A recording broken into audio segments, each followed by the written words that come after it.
मैं Lahore district jail में कैद हूँ। ਸਾਡੇ ਨਾਲ ਬੜਾ ਜ਼ੁਲਮ ਕਰਦੇ ਨੇ, ਬੜੀ ਜ਼ਿਆਦਤੀ ਕਰਦੇ ਨੇ। ਸਾਨੂੰ ਰਾਤ ਨੂੰ ਲੈ ਜਾਂਦੇ, ਕਹਿੰਦੇ ਨੇ DIG ਸਾਹਿਬ ਮਲਕ ਮੁਬਸ਼ਰ ਨੂੰ ਖੁਸ਼ ਕਰਨਾ ਹੈ।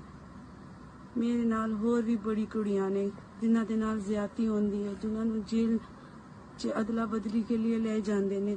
ਰਾਤ ਨੂੰ ਸਾਨੂੰ ਜੇਲ੍ਹ 'ਚ ਉੱਥੇ ਅਦਲਾ ਬਦਲੀ ਕਰਦੇ ਨੇ। ਸਾਨੂੰ ਕਹਿੰਦੇ ਨੇ DIG ਦੇ ਦਫ਼ਤਰ ਲੈ ਜਾਂਦੇ ਨੇ, ਸਾਨੂੰ ਕਹਿੰਦੇ ਨੇ ਸਾਡੇ ਨਾਲ ਬੁਰੇ ਕੰਮ ਕਰੋ।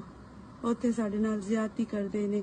ਤੇ ਜਿਹੜੇ ਅਫਸਰ ਇਹਨਾਂ ਦੇ ਨਾਲ ਮਿਲੇ ਨੇ, ਇਹ ਸਾਰੇ ਜਿੰਨੇ ਅਫਸਰ ਹੈ ਇਹਨਾਂ ਦੇ ਨਾਲ ਮਿਲਾਏ, ਇਹਨਾਂ ਨੂੰ ਪਤਾ ਹੈ। DIG ਸਾਹਿਬ ਨੂੰ ਸਾਰਾ ਪਤਾ ਹੈ। DIG ਸਾਹਿਬ ਨੂੰ ਸਾਰਾ ਪਤਾ ਹੈ ਇਹਨਾਂ ਦਾ ਕਿ ਇਹ ਸਾਰੇ ਅਫਸਰ ਇਹਨਾਂ ਦੇ ਨਾਲ ਮਿਲੇ ਰਲੇ ਹੋਏ ਨੇ। ਇਹਨਾਂ ਦੀ ਸਾਰੀ ਕਰਤੂਤਾਂ ਇਹਨਾਂ ਨੂੰ ਪਤਾ ਨੇ।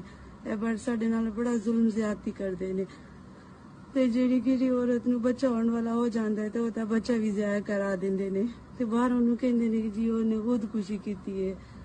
ਤੇ ਸਾਡੀ ਵਜ਼ੀਰ ਆਜ਼ਮ ਇਮਰਾਨ ਖਾਨ ਨਾਲ ਗੁਜ਼ਾਰਿਸ਼ ਹੈ, ਫਰਿਆਦ ਹੈ, ਸਾਡੀ ਮਦਦ ਕਰੋ। ਆ ਕੇ ਜੇਲ੍ਹਾਂ 'ਚ ਇੱਕ ਵਾਰੀ ਚੱਕਰ ਲਾਓ ਤੇ ਵੇਖੋ ਇੱਥੇ ਕੀ ਹੁੰਦਾ ਹੈ।